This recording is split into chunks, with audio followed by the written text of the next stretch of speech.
Hello, नमस्कार, मैं हूँ आदिल खान और आप देख रहे हैं मेरा यूट्यूब चैनल।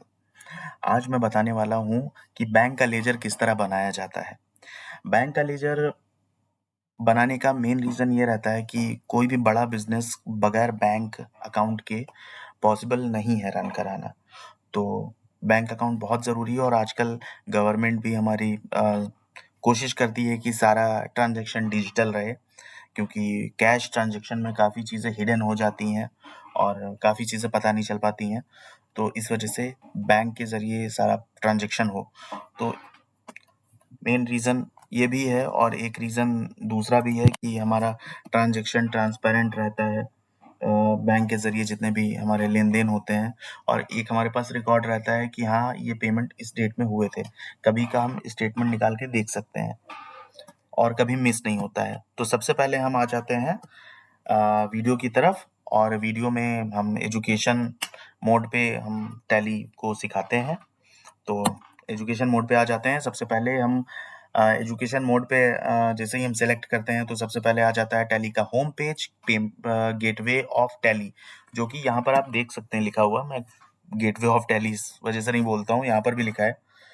और इस पे आने के बाद सबसे पहले आते हैं हम अकाउंट इन्फो में। अकाउंट इन्फो में जाने के बाद यहाँ पर जाते हैं लेजर में। लेजर में जाने के बाद हम क्रिएट लेजर में जाते हैं।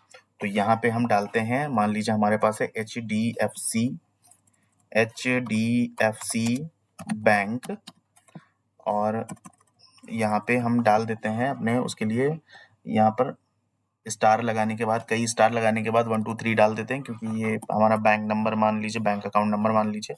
यहाँ पर हम डालते हैं बैंक के लिए बैंक अकाउंट। यहाँ पर 3 ऑप्शन आ रहे हैं, bank account, bank OCC, bank OD. तो ये 3 तरह के हमारे अकाउंट होते हैं बिज़नेस के लिए। एक होता है करंट बैंक अकाउंट, जो कि बैंक अकाउंट लिखा हुआ है, ओडी और ओसीसी अकाउंट। ये कैश क्रेडिट ओसीसी अकाउंट जो होता है कैश क्रेडिट अकाउंट होता है और ओडी अकाउंट ओवरड्राफ्ट अकाउंट होता है। इसके बारे में कभी अगर बाद में आपने कमेंट वगैरह किया तो मैं इसके बारे में ज़रूर बताऊँगा। सबसे पहले हम अभी करंट अकाउंट को ले लेते हैं। तो यहाँ पर करंट अकाउंट को ले लिया हमने और यहाँ पे हम नंबर डाल देते हैं, अकाउंट नंबर। यहाँ पर हम आईएफएससी कोड जो आपका एक्चुअल है, मैं तो आपको बताने के लिए सिर्फ ये कर रहा हूँ। तो अभी इस तरह से डाल देते हैं, ब्रांच लखनऊ डाल देते हैं और लखनऊ डालने के बाद यहाँ पे ये जो ऑप्शन है बैंक कॉन्फ़िगरेशन, तो बैंक कॉन्फ़िगरेशन में अगर हम इसको यस कर देते हैं तो यहाँ पर एक ऑप्शन खुल जाता है चेक प्रिंट करने का। कभी भी हम किसी को पेमेंट अगर कर रहे हैं किसी के नाम से, तो उसके नाम से अगर हमें चेक प्रिंट करना है, तो यहाँ से जैसे ही हम उसका लेजर क्रिएट करने के बाद उसके नाम से पेमेंट करेंगे, तो पेमेंट वाउचर सेव करने से पहले हमारे पास एक ऑप्शन आएगा कि हम उसको चेक के ज़रिए अगर पेमेंट कर रहे हैं, तो चेक उसके नाम से प्रिंट करना चाह रहे हैं या नहीं चाह रहे हैं।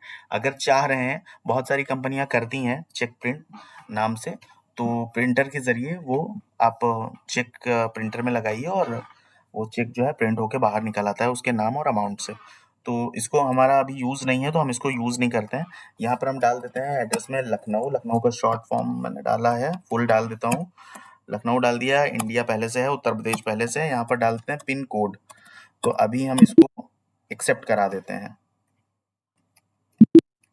तो एक्सेप्ट कराने के बाद यहाँ पर जाते हैं, यहाँ पर देख लेते हैं, यहाँ पर बैंक का एक लेजर बना हुआ है हमारा। ये लेजर बना हुआ है, आप देख सकते हैं, इस तरह से कुछ लेजर हमारा क्रिएट हो गया है। तो आशा है कि आपको ये वीडियो समझ में आई होगी और अगर हमारे चैनल को सब्सक्राइब नहीं किया है तो प्लीज़ चैनल हमारा सब्सक्राइब कर लें और इस तरह की वीडियो देखते रहें।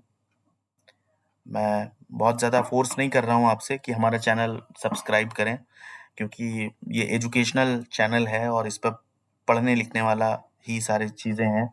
आपकी रोज़मर्रा और आपके करियर से रिलेटेड ये कुछ हम चीज़ें इसमें बताते हैं जो आपके लिए फ़ायदेमंद रहेंगी। अगर आप चाहते हैं कि आप अपडेट रहें और कुछ सीखना चाहते हैं तो हमारा चैनल ज़रूर सब्सक्राइब करें।